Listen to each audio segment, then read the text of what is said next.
Adapun lapar mempersempit dan menutup saluran setan, yaitu sebagaimana sabda Nabi Shallallahu Alaihi Wasallam, ya, sungguh setan mengalir di dalam diri manusia melalui saluran darah.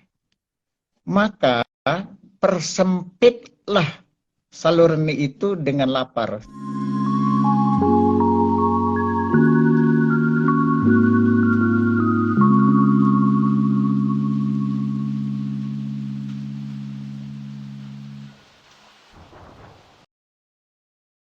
Nah, bismillahirrahmanirrahim. Assalamualaikum warahmatullahi wabarakatuh. Selamat sore teman-teman sekalian, salam sejahtera untuk kita semua. Terima kasih sudah meluangkan waktu untuk hadir di sini, terutama kepada Profesor Dr. Kausar Azhari Nur. Di Nur Kholis Medical Society, beliau adalah pemimpin redaktur jurnal Titik Temu, pemimpin redaksi jurnal Titik Temu, dan sekarang akan hadir bersama kita untuk membicarakan satu topik yang sangat penting di dalam konteks puasa, yaitu menggali makna puasa di dalam tradisi tasawuf. Teman-teman sekalian, ini topik yang tadi saya katakan topik yang sering diperbincangkan, tetapi bersama Pak Kausar kita akan tentu saja akan mendapatkan perspektif yang baru, perspektif yang lain yang biasa dibahas oleh banyak kalangan. Nah, terkait dengan makna puasa ini di dalam tradisi tasawuf, tentu dia berbeda dengan yang biasa kita biasa kita jumpai atau biasa kita dengarkan. Pak Kausar sebagai sebagai guru besar begitu, nanti banyak akan memberikan kita konteks, lalu kemudian juga memberikan perspektif baru tentang apa itu makna puasa di dalam tradisi tasawuf yang tentu saja berbeda dengan yang biasa kita jumpai. Silakan Pak Kausar, waktunya saya berikan kepada Pak Kausar sekitar 15-20 menit pertama. Setelah itu saya undang teman-teman untuk memberikan komentar, lalu kemudian memberikan pertanyaan, tentu saja nanti kita akan dialog setelah paparan Pak Kausar. Silakan, waktunya saya berikan. Assalamualaikum warahmatullahi wabarakatuh. Waalaikumsalam warahmatullahi wabarakatuh. Alhamdulillahirabbil alamin, wassalatu wassalamu ala asyrafil anbiya wal mursalin wa ala alihi wa sahbihi ajmain. Pertama kali saya tidak lupa mengucapkan terima kasih kepada Nur Kholis Medical Society atas kehormatan yang diberikan kepada saya untuk menjadi narasumber dalam acara Enlightenment Session, ya, session Ramadan, ya, dengan topik menggali makna puasa dalam tradisi tasawuf, ya. Tentu berbeda kalau kita membicarakan puasa dalam fikih itu. Karena kalau tasawuf itu lebih menekankan aspek spiritual tanpa mengabaikan aspek lahiriah. Jadi itu harus diperhatikan, ya. Dalam kesempatan ini perlu kita mengingat kembali bahwa puasa yang sekarang kita tunaikan adalah puasa Ramadan. Sekarang udah tahu semua. Begitu juga dalil-dalilnya, ya. Menunaikan ibadah puasa Ramadan adalah salah satu rukun Islam. Saya kira semua udah tahu, dalilnya juga udah tahu. Hukumnya pasti wajib. Kalau yang namanya rukun, ya, wajib bagi mukallaf, yaitu orang-orang yang dibebani kewajiban berdasarkan Al-Quran, hadis Nabi Shallallahu Alaihi Wasallam, dan disepakati oleh ulama, ya, baik para ulama fakih, para mutakalim, dan para sufi. Nggak ada itu perbedaan soal wajibnya puasa, ya. Saya mungkin tidak akan menyebutkan ayat Quran, ya, silahkan kutiba alalladzina amanu kutiba, dan terusnya hadis ya buniyal Islam. Sekarang itu menghemat waktu, ya. Yang penting diketahui adalah bahwa ibadah puasa mempunyai keistimewaan dan kemuliaan, ya, dibandingkan dengan ibadah lain, ya.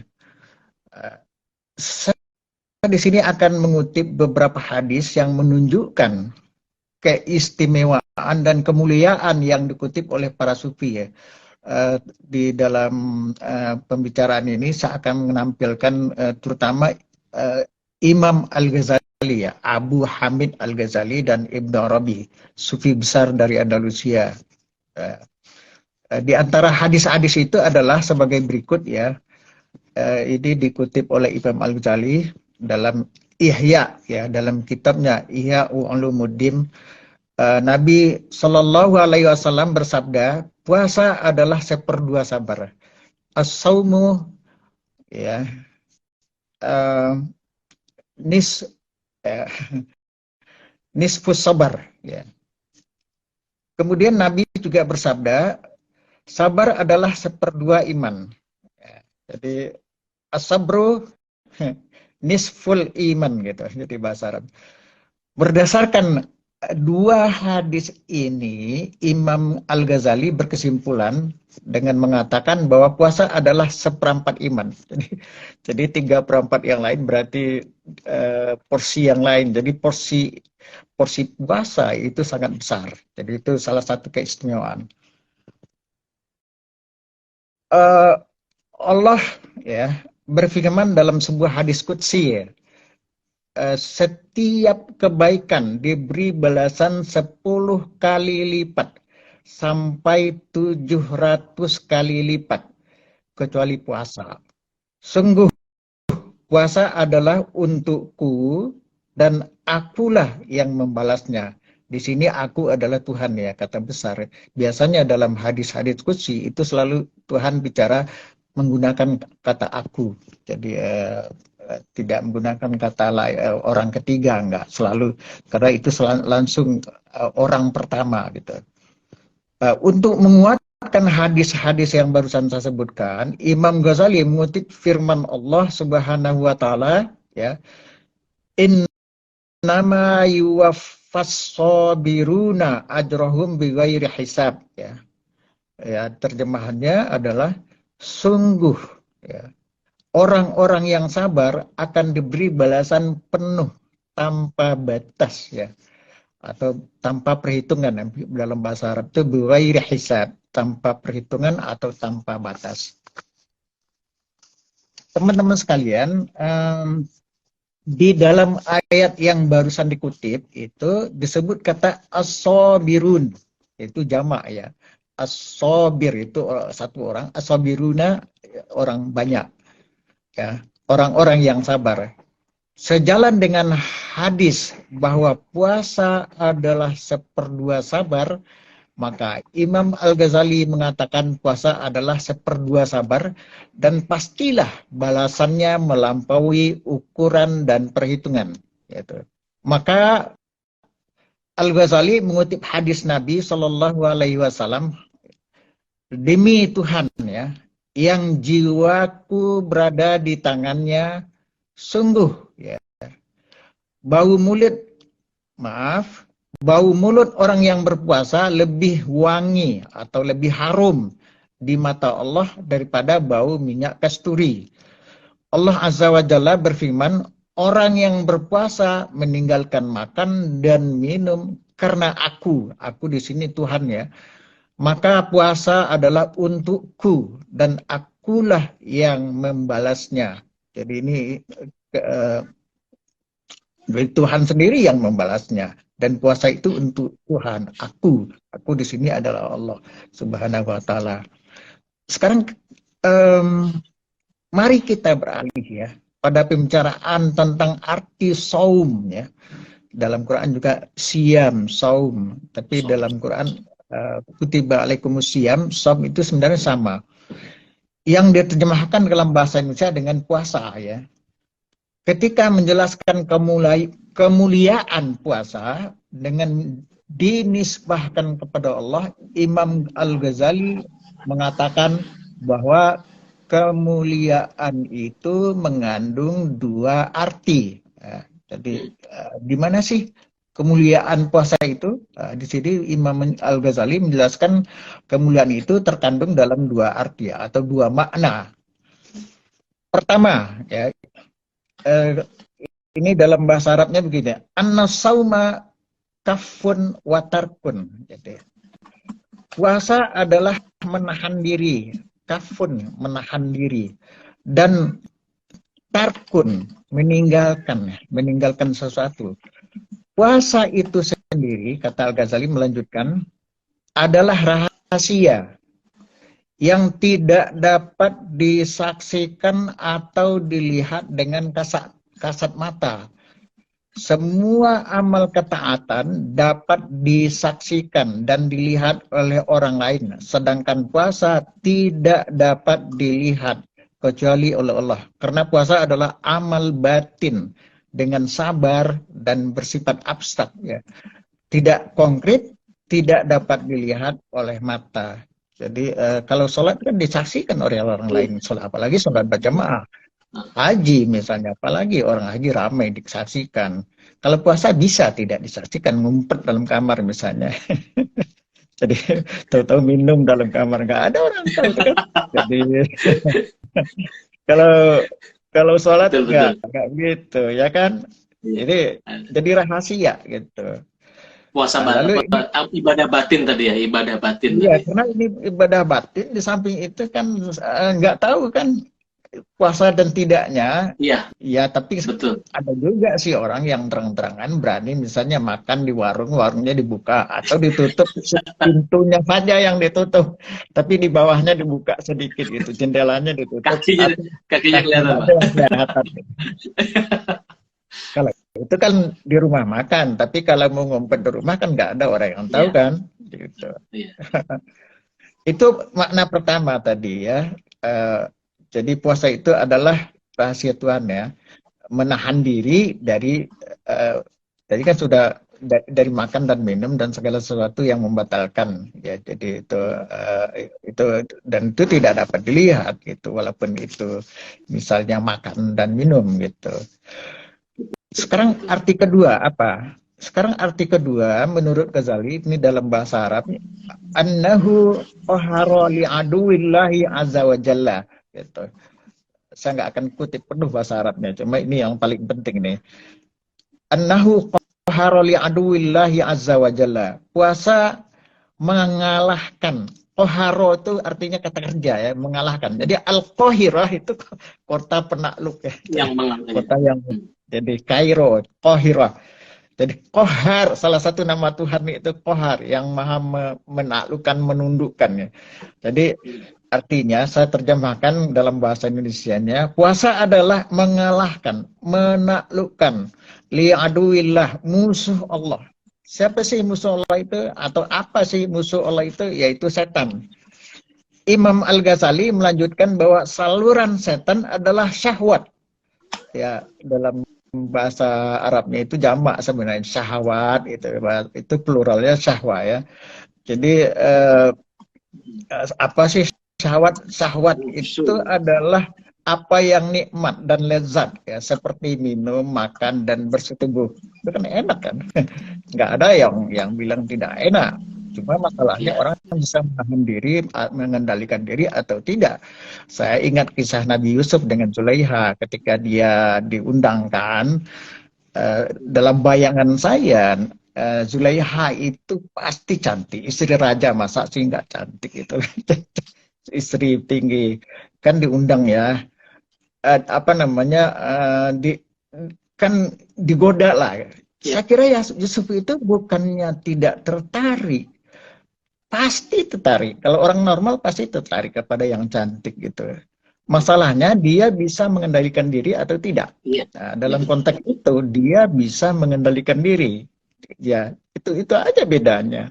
Jadi, siapa yang nggak tertarik kepada yang cantik, yang indah itu nggak normal namanya kan, nggak normal. Masalahnya bisa nggak kita mengalihkan diri itu. Jadi syahwat atau hawa nafsu itu ada dua ya dalam bahasa Arab itu, al-hawa dan syahwat. Itu ada yang mengatakan itu artinya sama atau hampir sama. Itu saya kutip misalnya William Jittik ketika menjelaskan kata-kata yang digunakan oleh Ibnu Arabi dan juga dalam Quran juga ada ya, bahwa syahwat dan al-hawa itu artinya sama atau hampir sama. Jadi di sini kita melihat bahwa syahwat atau hawa nafsu menjadi kuat. Kapan menjadi kuat dan subur ya? Ketika diberi makan ya, ketika dengan makan dan minum, maka syahwat itu menjadi subur, menjadi kuat gitu loh. Iya. Makanya untuk supaya syahwat itu tidak kuat, maka ya lawan daripada makan dan minum ya tidak makan dan tidak minum gitu loh. Jadi logikanya seperti itu. Ya. Karena itu Imam Al-Ghazali mengajak kita agar berhati-hati memelihara diri dari syahwat yang bertambah kuat dengan makan dan minum. Adapun lapar mempersempit dan menutup saluran setan, yaitu sebagaimana sabda Nabi Shallallahu Alaihi Wasallam, ya, sungguh setan mengalir di dalam diri manusia melalui saluran darah.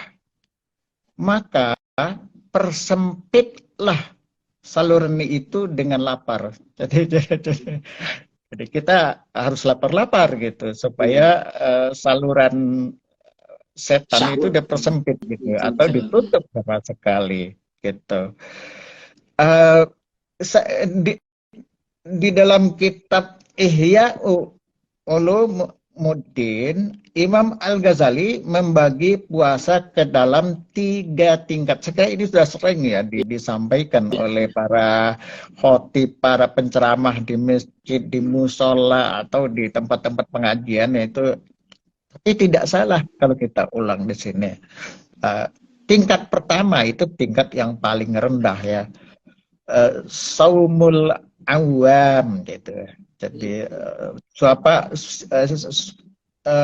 puasa orang umum ya, yaitu menahan perut ya dan alat kelamin dari memuaskan syahwat.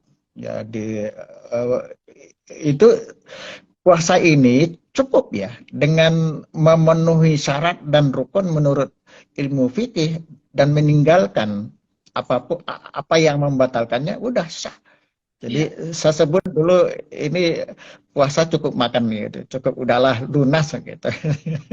Yang penting ya udahlah menjalankan syariat sesuai dengan ilmu fikih. Bukan berarti ilmu fikih itu tidak penting, perlu karena itu mengatur ya puasa lahiriah. Karena yang lahiriah itu terkait dengan yang batiniah. Seperti makan dan minum itu kan terkait juga gitu.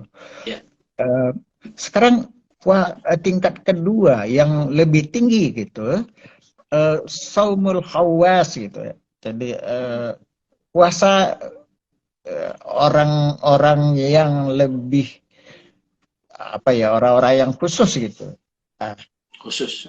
Yaitu menahan pendengaran, pandangan, lidah, tangan, kaki dan semua anggota tubuh dari berbuat dosa.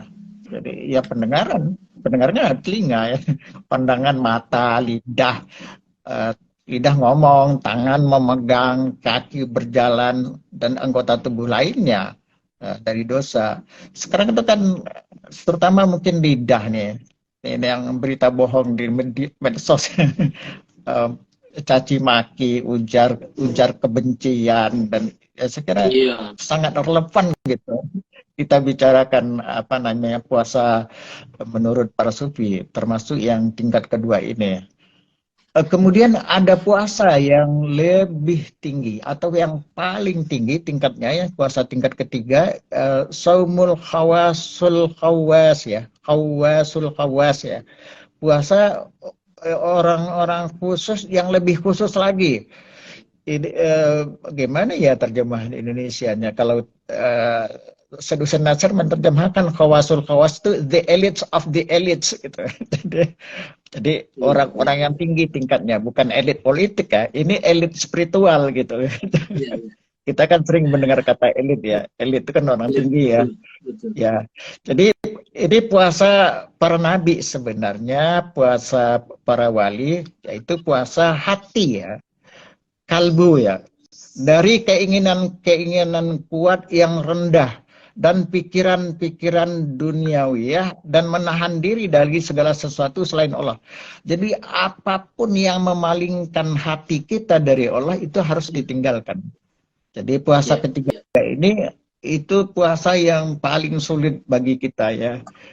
Tapi itu hanya mungkin bisa dilakukan oleh para wali dan para nabi gitu.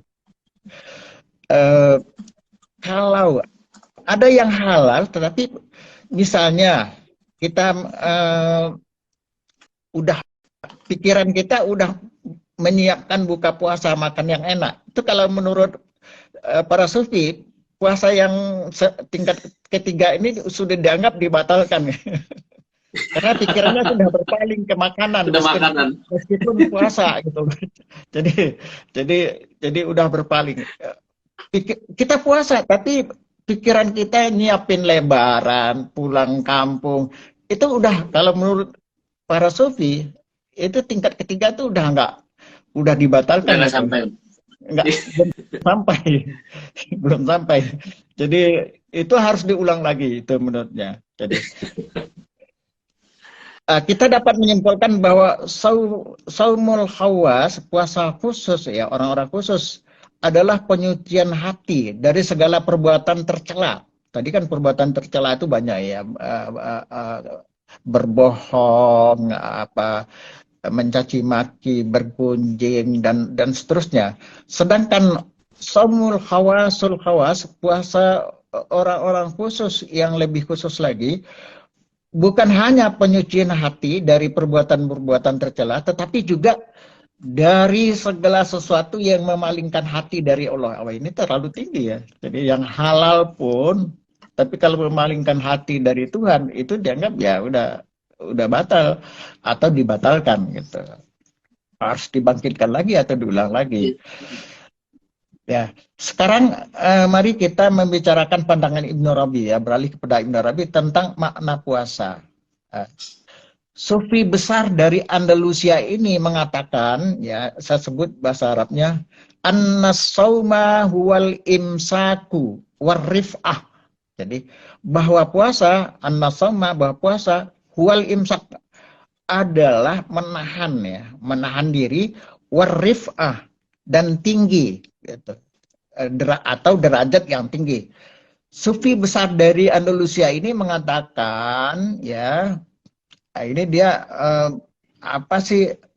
arti tinggi itu untuk menguatkan pendapatnya, maka dia juga mengutip misalnya bahasa Arab itu soman nahar idza irtafaha. Jadi siang hari atau matahari itu meninggi apabila dia naik tinggi gitu. Soman nahar idza irtafa'a. Jadi itu menguatkan pendapatnya bahwa kata rif'ah artinya naik atau tinggi atau meninggi, ketinggian.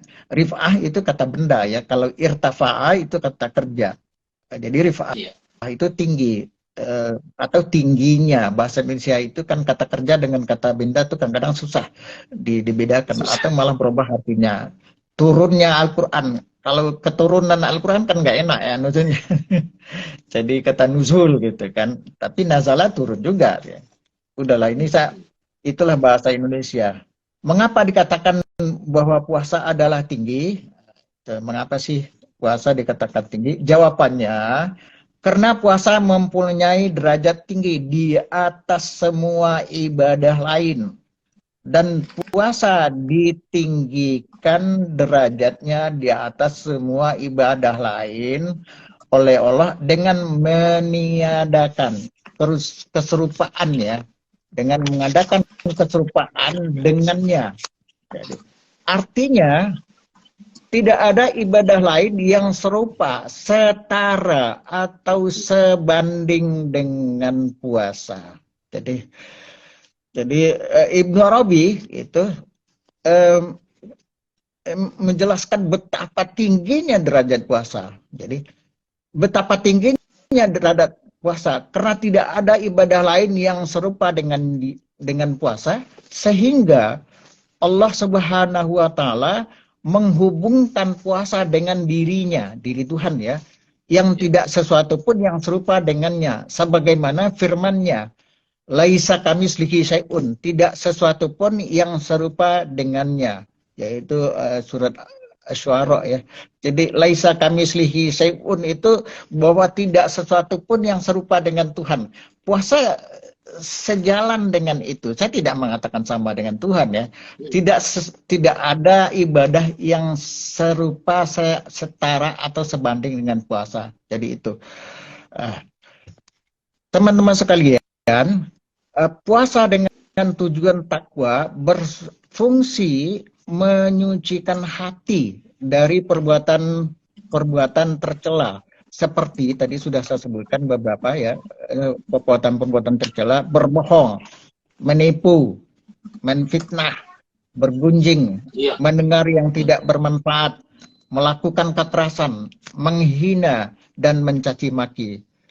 Puasa yang paling tinggi tingkatnya adalah puasa yang bukan hanya menahan diri dari perbuatan-perbuatan yang membatalkannya dan perbuatan-perbuatan tercela, tetapi menjauhi segala yang memalingkan hati dari Tuhan. Nah, ini puasa tertinggi ya. Saya masih ingat dulu ketika saya ikut retreat ya dengan Syekh Kabir Helminski ya, dia pernah mengatakan bahwa tasawuf itu adalah purification of the heart, pensucian hati. Jadi puasa dalam konteks ini juga pensucian hati gitu. Jadi pensucian hati ya. Jadi tidak menjauhi perbuatan-perbuatan tercela itu kan sama dengan pensucian hati. Mensucikan hati terbuat dari perbuatan-perbuatan tercela adalah ya berijtihad, memerangi hawa nafsu di dalam diri kita. Jadi musuh itu di dalam diri kita. Ibnu Arabi mengingatkan kita agar berhati-hati terhadap teman jahat karena ia berbahaya bagi kita. Teman yang jahat itu ada di dalam diri kita. Ibnu Arabi mengatakan ya bahwa yang dimaksud dengan teman jahat itu di dalam diri kita adalah hawa nafsu. Nah, itu di dalam, saya kutip dari kitabnya At-Tadbirat Al-Ilahiyah ya. Jadi dia melanjutkan, ini saya terjemahkan dalam bahasa Arabnya, dalam bahasa Indonesianya, ia mengatakan teman itu al-qarin ya, dalam diri Anda itu adalah hawa nafsu Anda sendiri. Jadi dikatakan ya, lalu dia mengutip ayat Quran ya, dikatakan perangilah hawa nafsu Anda perangilah hawa nafsu Anda karena ia adalah musuh Anda yang paling besar. Lalu ia mengutip ayat Quran, Allah berfirman ya, ya ayyuhalladzina amanu qatilul ladzina yalunakum minal kufar. Hai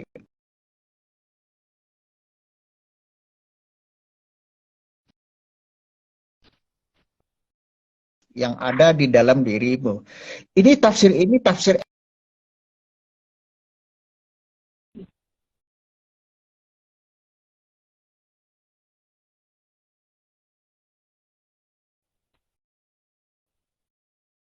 di perang Tabuk misalnya, atau musuh-musuh perang Badar, perang Uhud.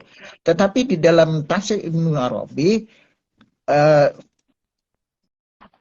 kufar di sini, yalunakum minal kufar, sesuai dengan arti harfiahnya, yaitu musuh yang dekat dengan kamu. Yang dekat dengan kamu itu ya ada di dalam diri. Jadi orang kafir itu adalah paling dekat dengan kamu. Jadi aqrabul kuffar ilaika, itu bahasa Arab yang digunakan oleh Ibnu Arabi. Ya, peringatan Ibnu Arabi ini tampaknya diinspirasi oleh perkataan Nabi Muhammad SAW sepulang dari perang Badar. Beliau berkata, kita telah kembali dari jihad yang lebih kecil kepada jihad yang lebih besar. Lalu para sahabat bertanya kepada beliau, wahai Rasulullah, apa jihad yang lebih besar itu? Rasulullah menjawab, jihadun nafsi, jihad melawan diri sendiri. Jadi ya Saya akan lanjutkan.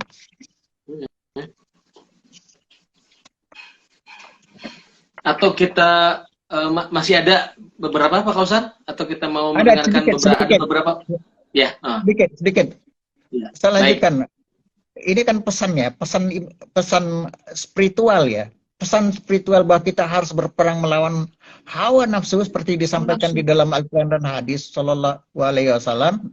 Sejalan dengan pesan yang disampaikan dalam kitab Mahabharata, teks suci agama Hindu, bagian dari Mahabharata. Jadi Bhagavad Gita ya, bagian dari Mahabharata, salah satu epos Sanskerta kuno. Kisah dalam Mahabharata pada hakikatnya bertujuan untuk melukiskan bahwa di dalam diri setiap manusia ada kekuatan-kekuatan baik dan kekuatan-kekuatan jahat yang berperang. Dalam kisah itu, para Pandawa mewakili kekuatan-kekuatan baik yang berperang melawan para Kurawa yang mewakili kekuatan-kekuatan jahat. Dengan membaca Al-Quran dan hadis-hadis Nabi seperti dipahami oleh para sufi dan juga membaca Bhagavad Gita, kita akan memahami lebih baik kehidupan sebagai peperangan batiniah yang abadi antara kekuatan-kekuatan baik dan kekuatan-kekuatan jahat. Kita belajar bahwa musuh-musuh hakiki kita bukan di luar diri kita, tetapi di dalam diri kita. Seperti dendam, kebencian, kemarahan, kerakusan, dan ketamakan. Tasawuf sebagai jalan spiritual adalah salah satu atau bahkan mungkin satu-satunya solusi untuk memenangkan perlawanan melawan musuh-musuh itu. Terima kasih. Silahkan kalau ada yang bertanya atau memberikan komentar. Baik, terima kasih banyak Pak Kausar atas pencerahannya pada sore hari ini. Ini ada banyak sekali yang bisa kita tangkap sebagai poin penting dari perbincangan pada sore hari ini. Tadi saya kira Pak Kausar menyebutkan bahwa puasa adalah amalan batin. Jadi hanya Allah dan kita yang tahu. Dia tidak kentara, dia tidak konkret. Yang tahu adalah kita berdua dengan antara hamba dengan Tuhannya. Ya, itu menjadikan puasa itu menjadi ibadah yang khas sekali. Karena itu makanya tidak ada yang sebanding, bisa dibilang begitu. Tidak ada yang sebanding, tidak ada yang bisa disetarakan dengan puasa ibadah lain. Puasa tidak bisa disetarakan atau tidak bisa dibandingkan dengan ibadah yang lain karena dia punya posisi yang khas, dia punya cara yang khas, punya sesuatu yang berbeda dengan ibadah yang lain. Nah, ini yang saya kira bisa kita kita highlight pada sore hari ini. Ada beberapa pertanyaan Pak Kausar. Ini terkait dengan dengan pertanyaan yang penjelasan Pak Kausar tadi. Yang pertama dari Anwar Sanusi. Menarik sekali Profesor Kausar tentang memberi makan nafsu atau syahwat dengan makan dan minum. Dan lawannya adalah tidak makan dan tidak minum atau puasa tadi. Sepertinya pemahaman ini juga dipahami oleh tradisi atau budaya sebelum Islam datang. Sebagaimana olah jiwa untuk mencapai kesaktian misalnya. Bagaimana pandangan Prof. Kausar? Terima kasih atas pertanyaan itu. Saya kira banyak tradisi yang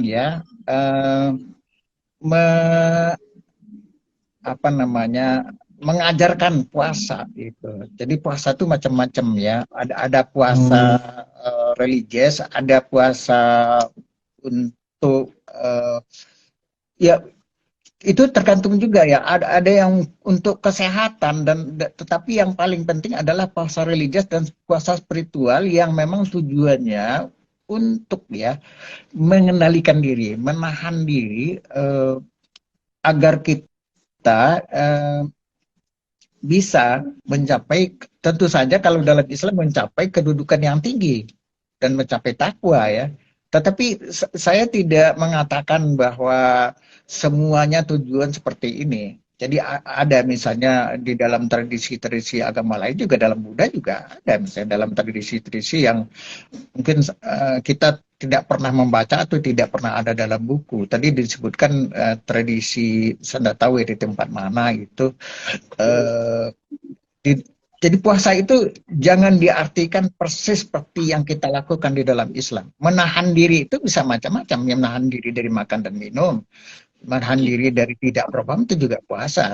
Dan di dalam agama lain itu puasa caranya nggak sama. Misal dalam Theravada, Buddha Theravada, itu puasa, para biksu itu mulai matahari lurus ke atas setelah jam 12 ya kira-kira gitu, itu nggak boleh lagi makan yang punya, hanya makan yang, hanya boleh minum yang dihisap, yang jus boleh, besok pagi baru boleh lagi makan yang dikunyah. Nggak boleh nikah, nggak boleh hubungan seksual, nggak boleh. Mereka juga menghindari hiburan, itu juga puasa. Saya tanya kenapa sih nggak mau meninggalkan hiburan? Jawabnya begini, bukan hiburan itu sendiri yang haram, dikhawatirkan ketika kita mengikuti hiburan, kita akan terlena dengan hiburan itu karena sehingga lupa dengan tujuan, gitulah, sama aja. Jadi kita terlena dengan itu sehingga lupa Tuhan. Misalnya hiburan atau apapun yang dinikmati itu bisa membuat kita terlena sehingga kita lupa kepada Tuhan itu. Jadi saya kira benar juga kalau ada tradisi di dalam suku bangsa atau bangsa tertentu ya untuk tahan diri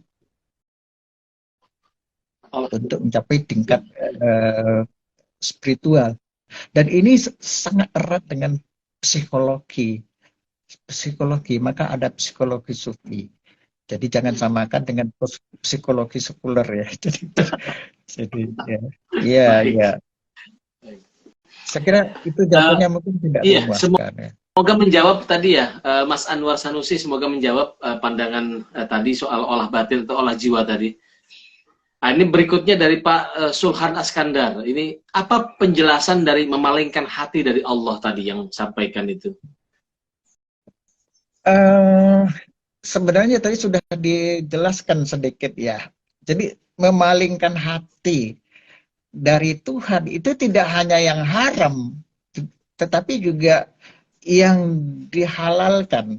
Kan saya sudah contohkan tadi di dalam, saya lupa itu contohnya di dalam Ihya Ulumuddin, tapi kira-kira begitu ya. Ketika memikirkan sesuatu yang menyenangkan sehingga kita lupa pada Tuhan atau hati kita berpaling dari Tuhan, itu ya dianggap puasa tingkat tertinggi itu sudah dibatalkan gitu loh. Maka harus diulang lagi. Contohnya tadi saya katakan misalnya orang menyiapkan buka puasa.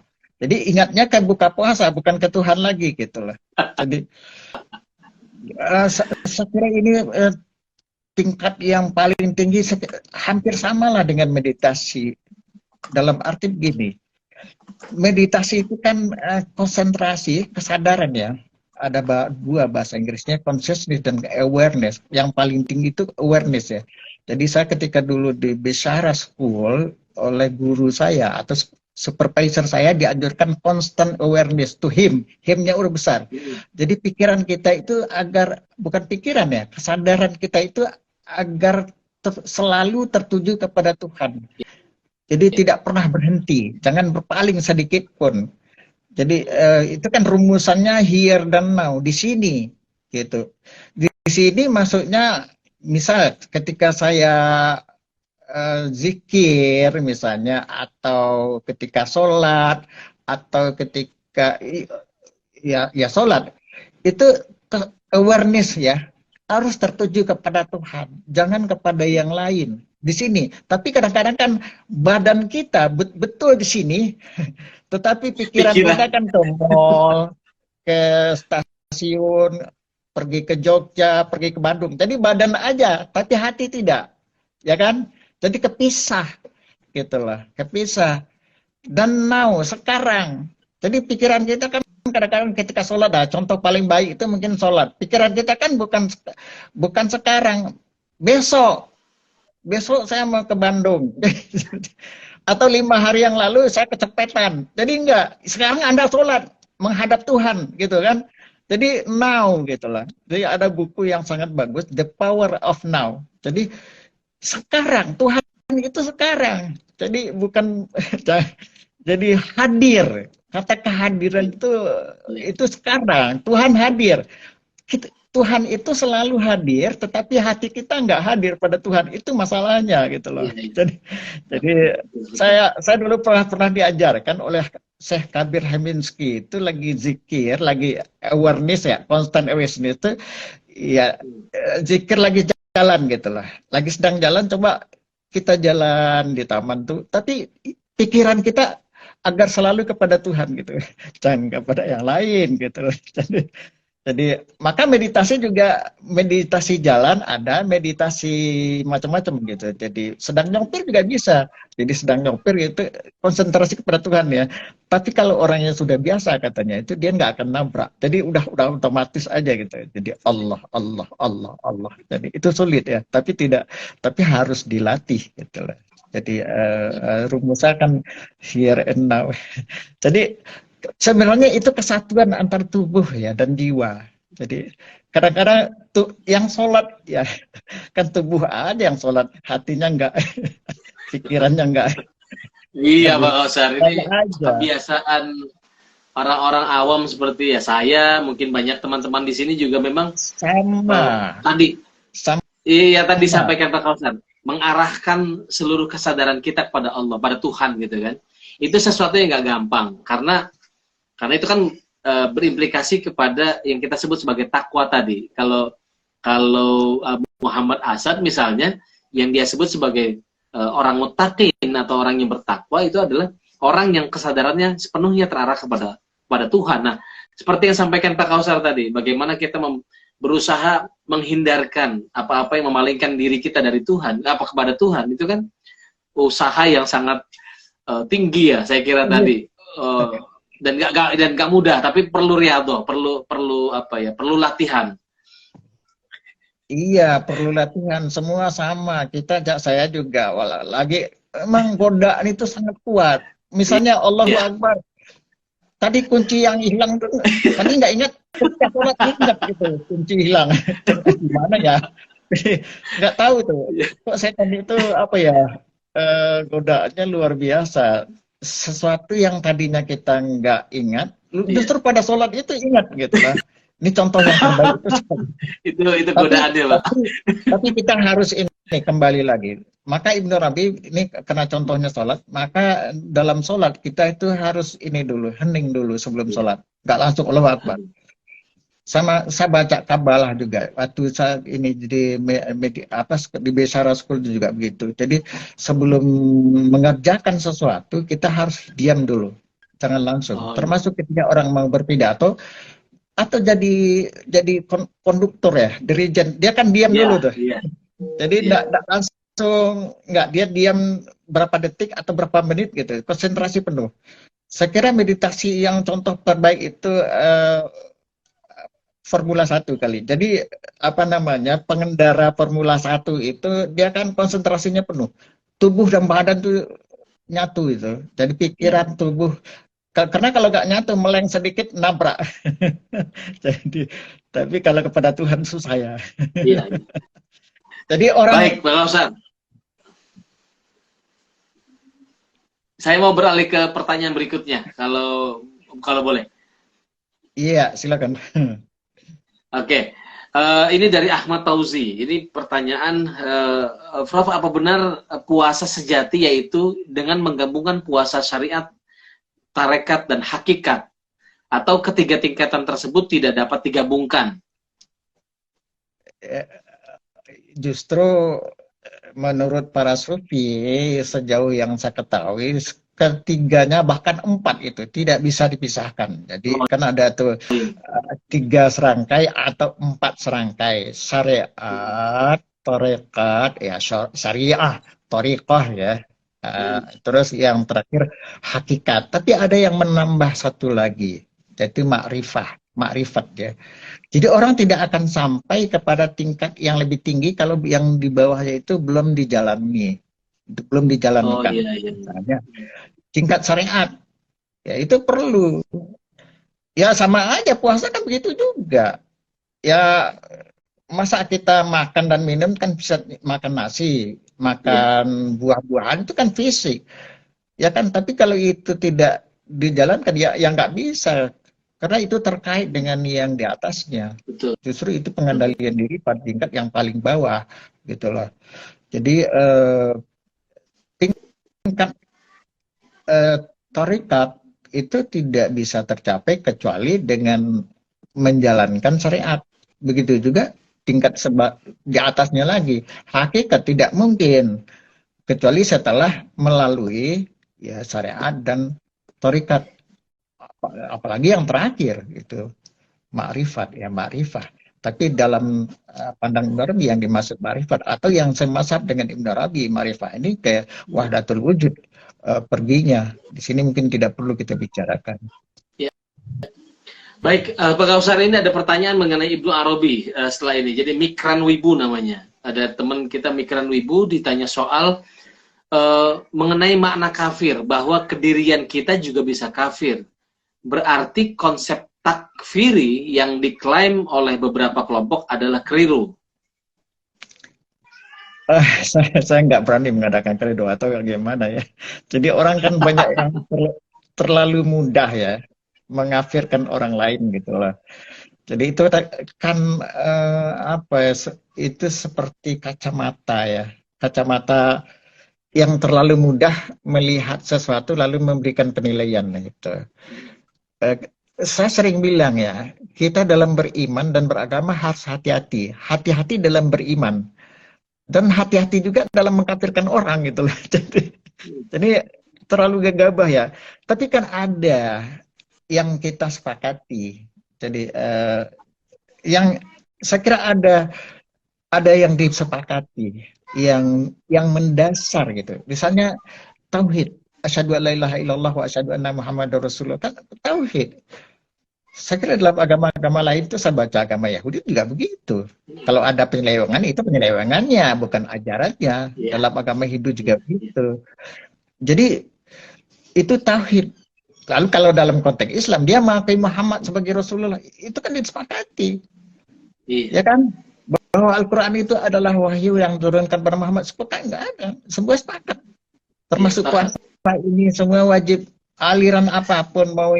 Tapi kok ada sekelompok orang yang suka ngafir-ngafirin orang, itu kan padahal yang wajib ini sama, yang udah detail-detailnya. Prinsip ya, betul. Yang prinsip sama semua. Saya masih ingat Syed Hussein Nasr mengatakan bahwa ada titik temu, meskipun dia seorang Syiah ya, tapi saya setuju dalam hal ini ya, bukan dalam soal imamah.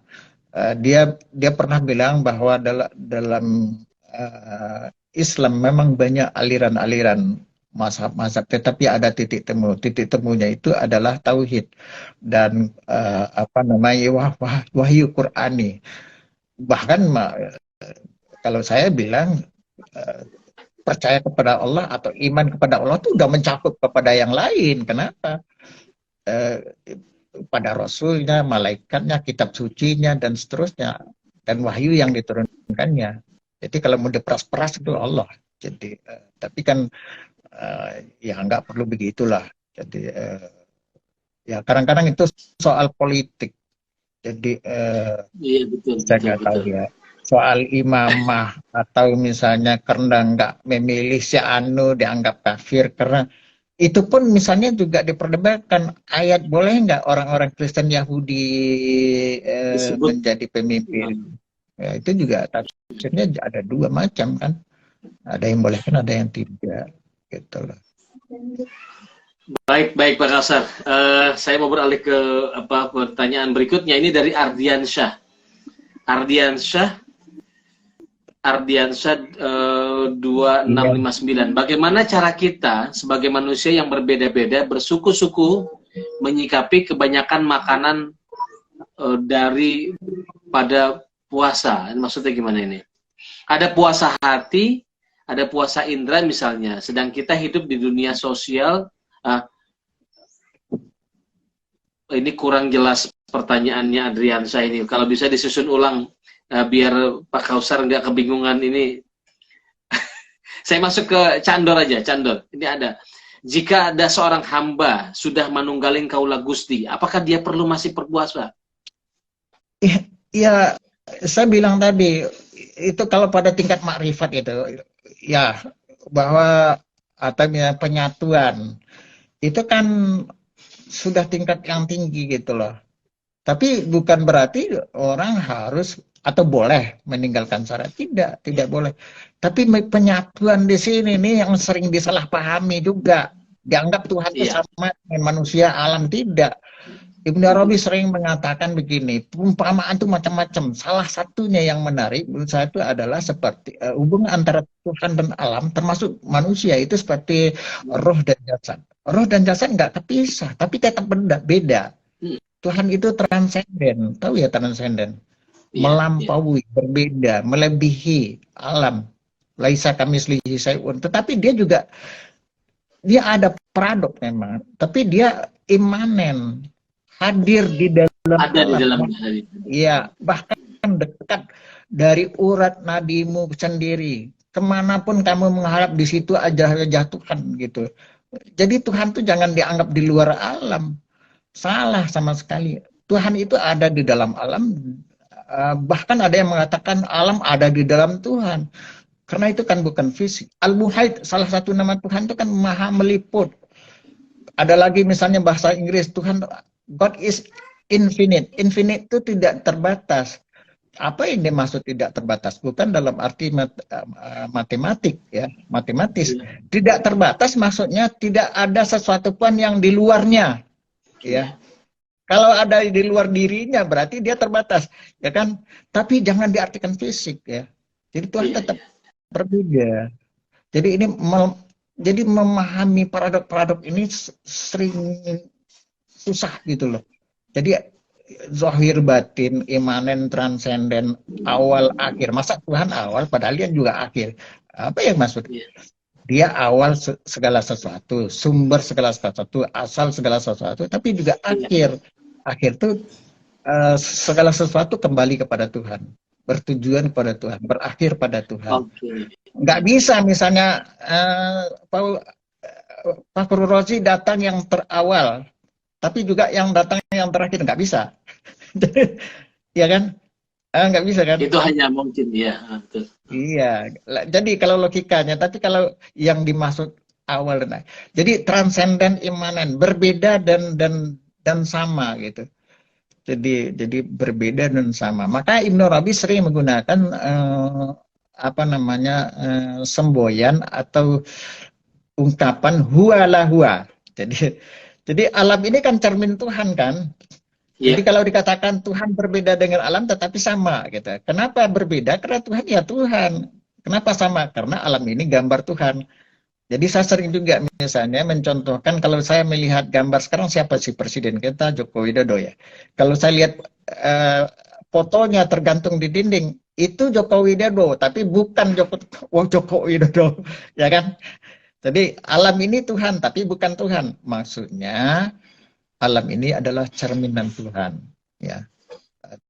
Ya Tuhan ya Tuhan, sama, serupa tapi berbeda dari segi zatnya. Karena itu ada yang mengatakan Tuhan bisa dilihat dari dua segi. Satu dari segi zatnya, itu berbeda sama sekali. Kedua dalam relasinya dengan alam, maka dia serupa. Misal manusia hidup, Tuhan juga hidup, Hayyun salah satu namanya. Manusia berkata, juga olah berkata juga, tapi jangan disamakan berkatanya Tuhan dengan hidupnya Tuhan dengan kita ya. Jadi ada dalam relasinya dengan manusia dia harus serupa dengan manusia. Apapun kalau ada relasi pasti ada kemiripan. Misal contoh gampang sekali ini. Kalau saya berhubungan dengan bayi, saya harus menyerupai bayi gitu. Cilut bah. Kalau saya nggak begitu, aduh susah kan. Seperti kalau dengan orang gila begitu juga kali ya. Jadi kalau saya berhadapan dengan intelektual, saya kan lain lagi nih. Lain lagi, sikap saya nggak sama kan. Betul. Baik, Pak Kausar, semoga menjawab tadi pertanyaannya soal apakah orang yang sudah mencapai manunggaling kaula Gusti atau mungkin menyatu tadi, apakah masih tetap boleh tidak perlu berpuasa tadi. Oke. Ada Yoyok PRJ. Ini bagaimana fenomena seseorang yang tampak religius tetapi kerap gagal mengaktualisasikan nilai-nilai religius di ruang sosial? Iya, di ruang sosial itu kan tidak bisa dipisahkan dengan apa yang di dalam. Jadi di ruang sosial itu sebenarnya seminan di dalam. Jadi orang melakukan kekerasan, bohong, kebencian itu kan dari dalam asalnya. Saya percaya bahwa segala sesuatu yang muncul keluar itu dari dalam. Maka di dalam dulu yang dibereskan. Kalau dari dalamnya rasa dendam, rasa jengki, itu atau melakukan itu kan dari dalam asalnya. Udah ada niat hatinya untuk melakukan kekerasan, untuk mencuri, untuk berbohong. Dan jangankan itu, berhutang saja kalau kita nggak melunasi itu persoalannya beda. Maka misalnya Imam Ghazali mengatakan kalau dosa dengan Tuhan gampang, dia bilang gampangnya begini, ya udah minta ampun. Tapi kalau hutang lunasin dulu. Nggak bisa. Saya misalnya minjam uang misalnya 100 juta kepada orang gitu, kemudian saya minta maaf ya, saya nggak bisa bayar gitu. Lalu dia nggak rela ya. Dia nggak bayar dong, harus bayar, kecuali kalau dia rela, udahlah kasihan, udah nggak usah bayar aja, itu soal lain kan. Jadi hubungan dengan manusia itu sebenarnya lebih susah menyelesaikannya dengan hubungan dengan Tuhan. Kalau dengan Tuhan iya betul, lebih gampang ya. Jadi ada dosa apa ya? Ya kalau dengan Tuhan kan hubungan langsung dengan Tuhan. Misalnya kita ada yang sholat ya sekarang dikodok atau apa gitu kan, gampang lah, lebih minta ampun. Iya betul. Baik, Pak Kausar, ada dua lagi nih. Ada dari Ed Adi Hendranto. Bukan, tadi kan kita bicara soal kesadaran. Bukankah kesadaran atau consciousness itu hanya tercapai atas seizin Allah? Iya benar. Jadi kita dibantu oleh Tuhan. Jadi betul, tapi juga usaha kita. Itulah. Maka pensucian diri itu kan membersihkan diri dari sifat-sifat tercela, perbuatan-perbuatan tercela. Ketika hati itu bersih, maka cahaya Tuhan itu akan masuk ke dalam jiwa. Maka salah satu doa yang diajarkan Nabi itu adalah ya Tuhan, jadikanlah hatiku ini mencintaimu. Jadi Tuhanlah yang membantu, memasukkan. Ketika hati kita bersih, maka cinta akan lebih subur. Tetapi kalau hati berkarat, cinta kepada Tuhan itu susah.